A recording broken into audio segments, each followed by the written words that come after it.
What if Someone is going to say something to you today that is designed to knock you off balance? Maybe they already have. A comment that stings, a challenge you didn't see coming, a moment where your mind went blank, and hours later, in the shower, you thought of exactly what you should have said. The Stoics had a name for that feeling. They called it being conquered without a sword. But what if you never had to feel that again? What if, instead of scrambling for words, you had 7 responses so calm, so precise, so philosophically grounded, that they didn't just answer the person in front of you, they silenced the noise inside you? That's what this video is. Stay with me. Welcome back to Wisdom of the Stoics, the place where ancient philosophy meets the battles of modern life. If you're new here, I want you to know something before we go any further. This channel is not about feel-good advice. It's not about quick fixes or hollow affirmations. What we do here is go into the original texts, the meditations of Marcus Aurelius, the letters of Seneca, the discourses of Epictetus, and we pull out the philosophy that actually works, the kind that has survived 2,000 years, precisely because it was built for the hardest moments a human being can face. Today is one of those moments, and before we get into the 7 responses, I want to ask you something honest. When was the last time someone's words, one sentence, maybe even just one word, completely derailed your day? Take a moment. Think about it, because I think the answer tells us everything about where our true work begins. Before we get to the 7 responses, we need to understand something foundational, something the Stoics understood that most people today have completely forgotten. Words are not weapons unless you hand someone the sword. Epictetus, the man who was born a slave, who had his leg broken by his master as a demonstration of power, who had every reason to be a victim of other people's words and actions, wrote this in his discourses. Men are disturbed not by the things which happen, but by the opinions about the things. Read that again. Men are not disturbed by things. They are disturbed by their opinions about things. This is not a motivational slogan. This is a radical claim about the architecture of human suffering. Epictetus is saying the words someone throws at you are neutral events. What creates your pain? What makes your face flush, your hands shake, your sleep disappear, is not the word. It's the story you build around the word the moment it lands.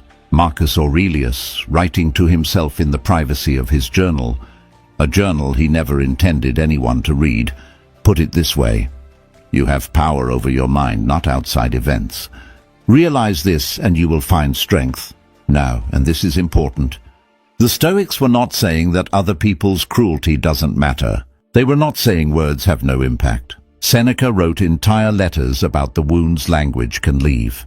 What they were saying is this: the wound and the response to the wound are 2 completely different events, and only one of them is yours to control. The 7 responses in this video are built on that distinction. They are not clever comebacks. They are not verbal weapons. They are philosophical positions, each one rooted in Stoic thought, that allow you to meet any attack, any provocation, any attempt to destabilize you from a place of complete interior calm. Let's begin. Response 1. I may be wrong.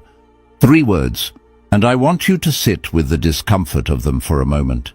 Because your first instinct, almost everyone's first instinct, is that saying I may be wrong is an act of weakness.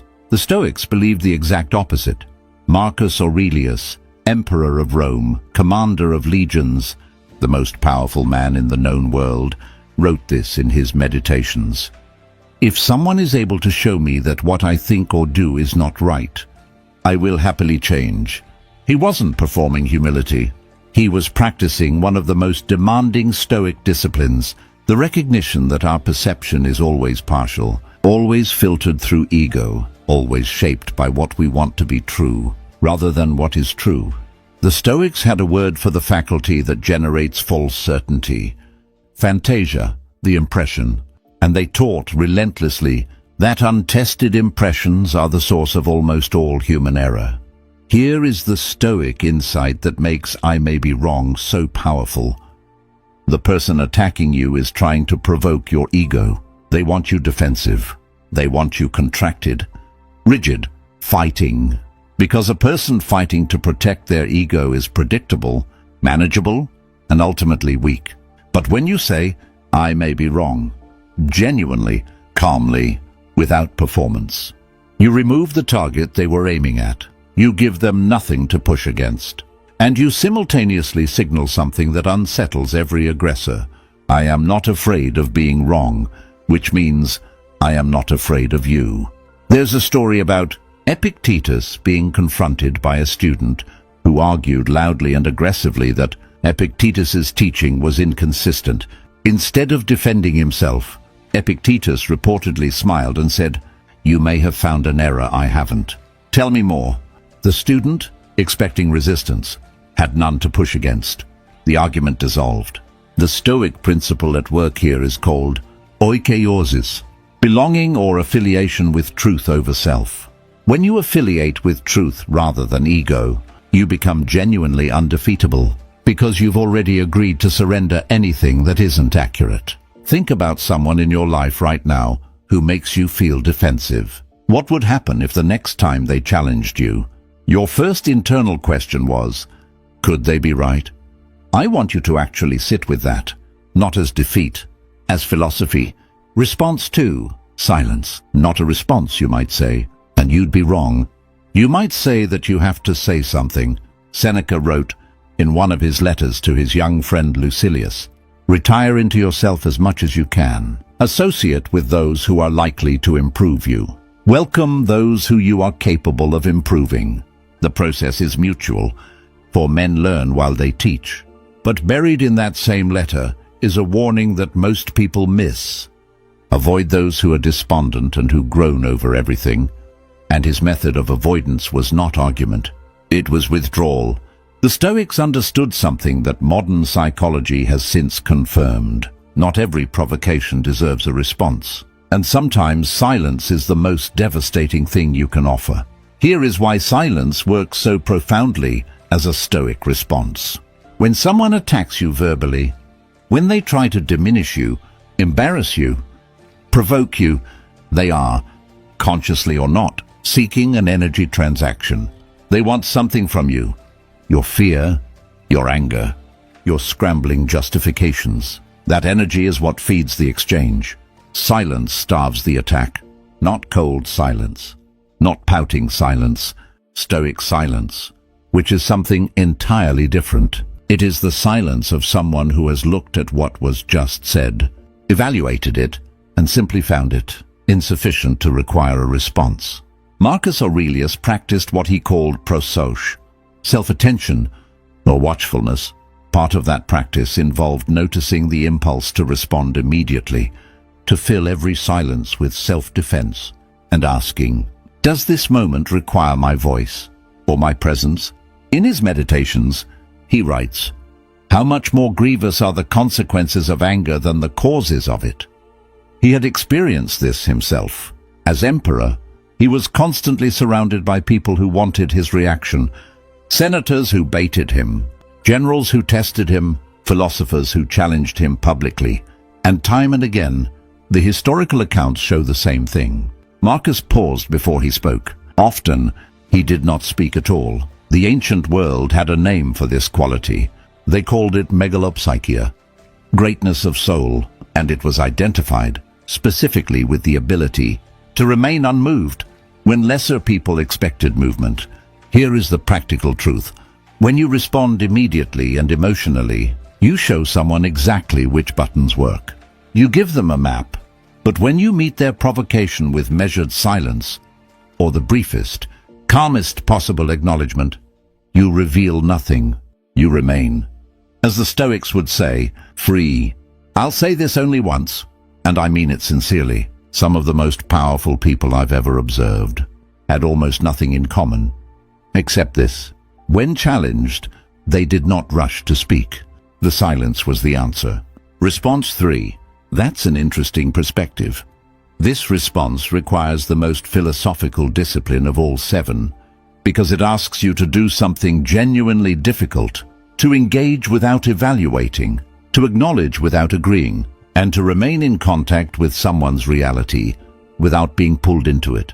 Epictetus, in the Enchiridion, his handbook of Stoic practice, opens with the foundational distinction that underlies everything we're talking about today. Some things are in our control and others not. That's an interesting perspective, is the linguistic expression of that distinction. Here is what it does not say. It does not say you agree. It does not say you disagree. It does not say the other person is right or wrong, wise or foolish. It takes no position whatsoever on the content of what was said. What it does say is this: I have heard you. I have clocked the existence of your view, and I am choosing, deliberately, not to make it my problem. The Stoics were fascinated by the phenomenon they called sympathia, the interconnectedness of all things. But they were equally fascinated by its opposite challenge, the way we unconsciously absorb other people's emotional states, their judgments, their anxieties, their certainties. They called this absorption patha, the passions or disturbances that come not from within, but from without. That's an interesting perspective. Is a firewall. It creates what Epictetus called diastema, distance, interval, space between the impression and the response. Now, and I want to be precise about this. This response must be genuine, to be Stoic. The Stoics had no time for performance or manipulation. If you say, that's an interesting perspective, while internally seething, you've learned nothing. The point is to mean it, to genuinely position yourself as someone who finds the diversity of human opinion interesting rather than threatening. Marcus Aurelius returned to this theme repeatedly in his meditations. He was surrounded by people whose opinions he found wrong, whose behavior he found troubling, whose politics he found corrosive, and yet he wrote, again and again, exercises in genuine curiosity about what drove those people. When you wake up in the morning, tell yourself, the people I deal with today will be meddling, ungrateful, arrogant, dishonest, jealous, and surly. But I have seen the beauty of good and the ugliness of evil, and have recognized that the wrongdoer has a nature related to my own. He didn't say tolerate wrongdoing. He said recognize the shared humanity. Find it genuinely interesting that people arrive at such different places from the same starting point. That's an interesting perspective means when a Stoic says it. It means, I see you as a human being, arriving at a conclusion through a process I can examine without threat. Leave a comment below. I genuinely want to know, what is a situation in your life right now where that's an interesting perspective would completely change the dynamic? I read every comment on this channel. Tell me. Response 4. Let me think about that. We live in a culture that has made speed into a virtue. Respond instantly. React in real time. Never let a moment pass without filling it with your opinion. The Stoics looked at this tendency 2,000 years before Twitter, 2,000 years before the comment section, and they identified it as one of the most reliable paths to hamartia, error, the missing of the mark. Seneca wrote, I will keep constant watch over myself, and, most usefully, will put each day up for review. The daily review, the exam, that became a cornerstone of Stoic practice, was built on a single premise. Time reveals what haste conceals. Let me think about that. Does several things simultaneously, all of them Stoic. First, it honors the Stoic commitment to logos, reason, the rational faculty that distinguishes us from animals, and that the Stoics believed was our most divine attribute. To rush a response is to let the lower faculties, impulse, ego, emotion, speak before reason has assembled itself. Second, it signals to the other person something genuinely disarming. You take them seriously enough to think about what they've said. This is not weakness. It is respect that most people are completely unprepared to receive, especially when they were expecting a fight. Third, and this is the subtlest Stoic point, it buys you the space to practice what Marcus Aurelius called hypomone, patient endurance, the willingness to sit in the discomfort of not having an answer yet without needing to escape that discomfort with noise. There is a remarkable account from the historian Cassius Dio about Marcus Aurelius presiding over legal disputes. Unlike many emperors who were known for quick, decisive, often capricious judgments, Marcus was known for asking follow-up questions, requesting time, consulting precedents, and sleeping on decisions before rendering them. His contemporaries sometimes found this maddening. History has vindicated him entirely. In your own life, this response transforms confrontations. Because the moment you say, "Let me think about that," and mean it, you've shifted the conversation from a battle to a negotiation, from heat to light.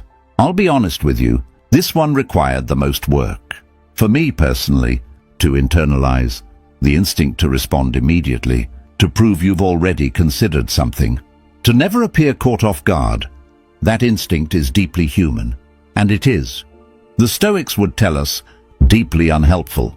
The 4 words, "Let me think about that," are an act of intellectual courage, not retreat. Response 5. You might be right. Notice the difference between this and response 1. Response 1 was, "I may be wrong," an inward acknowledgement of your own fallibility. This response, "You might be right," is the outward expression of something even harder, genuine openness to the other person's position. Zeno of Citium, the founder of Stoicism, taught that the highest expression of rational virtue was not winning arguments. It was arriving at truth. He reportedly held that a philosopher who enters a debate hoping to win rather than hoping to learn has already failed philosophically, regardless of what happens in the debate. "You might be right" is powerful for a reason that has nothing to do with strategy and everything to do with the nature of truth itself. When you say it, genuinely, calmly, without agenda, you model what the Stoics called eunoia, goodwill, the sincere desire for the other person's thinking to illuminate something real, and people can feel the difference between that and performance instantly. It is also worth noting, what you might be right does not mean, in Stoic terms, it does not mean capitulation. It does not mean agreement. It means, I am holding your position open as a live possibility rather than a threat. Seneca wrote, "The first step in becoming good is to want to be good." The parallel in dialogue is this. The first step in having a real conversation is to want to be changed by it. If you enter every exchange already decided, you are not conversing, you are performing. And the Stoics had no patience for performance, dressed as philosophy. Here is something I want you to genuinely sit with. The last time someone convinced you of something, when did it happen? And what made you open to it? I will wager that in almost every case, it wasn't the force of their argument that moved you. It was the feeling that they respected you enough to genuinely want you to understand that they were not trying to defeat you. They were trying to reach you. "You might be right" is how you give someone that feeling, even in the hardest of conversations. Response 6. This doesn't require my reaction. Now, this response is rarely spoken aloud. It is primarily an internal response, a Stoic intervention you perform on yourself. In the half second before you open your mouth and say something you'll spend hours regretting, but sometimes, said calmly, without drama, without cruelty, it can be said, and when it is, it carries enormous power. Epictetus returned obsessively to the concept of prohairesis, the faculty of choice, the will, the part of you that decides what to engage with and what to let pass. He considered prohairesis the very essence of human freedom. Everything else, your health, your reputation, other people's opinions of you, even your life, he placed in the category of taiktos, external things, things not ultimately yours to control. This doesn't require my reaction is an act of prohairesis. It is you exercising the one freedom that no one can ever take from you, the choice of what to give your energy to. Marcus Aurelius put it in military terms because that was the frame he understood. You can commit injustice by doing nothing. But he balanced this constantly with another insight: the impediment to action advances action. What stands in the way becomes the way. Not every obstacle is meant to be fought. Some obstacles are tests of your ability to recognize them as not your battle, not your weight, not your problem. There is a scenario. I want you to imagine a colleague says something dismissive of your work in front of others. Your face flushes, your heart rate goes up. Every instinct says, defend yourself, explain, push back, make them look wrong. The Stoic looks at that cascade of instinct and asks a single question: what is the best outcome I can achieve in the next 60 seconds? And what is the best outcome I can achieve in the next 60 days? Often, those two answers are completely different, and the Stoic consistently chooses the longer view. This doesn't require my reaction, said or unsaid, is the choice to play the longer game. It is not passivity, it is strategy, elevated to philosophy. If this is landing for you, if these ideas are doing something inside you, I want you to hit subscribe right now. We go this deep on every video. Stoic philosophy for the actual battles of actual life. That's what this channel is for. Response 7. Thank you for telling me. This is the hardest one, not because it requires the most linguistic sophistication. It's only 4 words, but because it requires the deepest philosophical grounding. To mean, to actually mean. Let me tell you about a practice Marcus Aurelius describes in Meditations Book 1, the section where he lists the people who shaped him and what he learned from each of them. He thanks his philosophy teacher, Rusticus, for showing him that his character needed improvement and discipline. He thanks his adoptive grandfather for teaching him to be gentle and meek. He thanks a man named Sextus for being a pattern of gravity and showing him the idea of living conformably to nature. What's remarkable about this list is its honesty. Marcus is not thanking people who made his life easy. He is thanking people who made him better, which are often not the same people at all. The Stoics practiced a discipline called amor fati, the love of fate, the embrace of what happens rather than the resistance to it. Nietzsche borrowed this concept from the Stoics and made it famous, but its roots are Stoic to the bone. Thank you for telling me is amor fati in conversation. It is the recognition that critical feedback, unwelcome truths, even hostile criticism, all of it contains, somewhere inside, information, data about how you're perceived, about what you might be missing, about the gap between your self-image and the image you project. The Stoics were not sentimental about this. They did not believe every criticism was valid. Epictetus was clear: you evaluate feedback with reason. But he was equally clear that the impulse to dismiss feedback, to protect yourself from it, to react with hostility to anyone who offers it, is one of the most reliable signs of a person who has stopped growing. Seneca wrote in one of his most beautiful letters, "Gather and save the thoughts which may help you in time of emergency. When a day has been spent well, when no pleasure has tempted me to go wrong, I say to myself, this day is mine, a day is yours, when you have gathered what it offered, including the difficult things, the uncomfortable things, the things that required you to say, thank you for telling me, and mean it. There is a version of you that never has to scramble for words again, not because you have a list of clever responses memorized, but because you've internalized something deeper, that you are not your reputation. You are not other people's opinions. You are not your worst moment or your most embarrassing mistake. You are, as Marcus Aurelius wrote to himself at the end of a long day, as Emperor of Rome, a soul governing a body, and from that position, a soul clear and grounded, governing itself. No word, no provocation, no human being on earth can silence you because you were never making noise in the first place. You were thinking, let me bring this full circle. We started in the dark with a candle flame, and I asked you to imagine what it would feel like to never be knocked off balance by another person's words again. We've covered 7 responses tonight. Not tricks, not weapons, but philosophical positions. 1.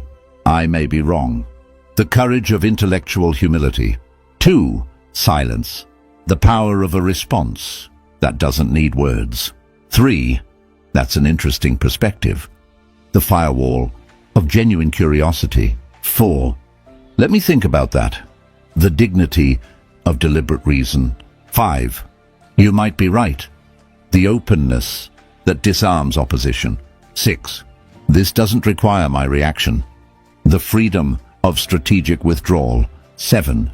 Thank you for telling me. The deepest Stoic discipline of all. Now, and I want to be honest with you here, as I try always to be, on this channel, these are not responses that become yours by watching a video. They become yours through practice, through what Epictetus called ascesis, discipline training, the daily exercise of the philosophical muscle. Marcus Aurelius didn't write the Meditations because he'd mastered Stoicism. He wrote it because he was still practicing every day, despite being emperor, despite being surrounded by war, corruption, plague, and loss. He wrote it to hold himself accountable to the person he was trying to become. I want to suggest something for you right now, tonight. Pick one of these 7 responses, just one, and try it genuinely once tomorrow. In the most ordinary context you can find, not in a crisis, just in a regular moment where you feel the old pull to react quickly, defensively, emotionally. Try the Stoic response instead, and come back here and tell me what happened. That's what this channel is for, not just to learn about Stoicism, but to live it. If this video gave you something today, a thought, a shift, even just a question, please share it with one person in your life who could use it. That single act of sharing is how philosophy has always survived, person to person, idea to idea, generation to generation. Hit the like button, not because algorithms matter, but because it tells me this kind of depth is what you want more of. If you're not yet subscribed to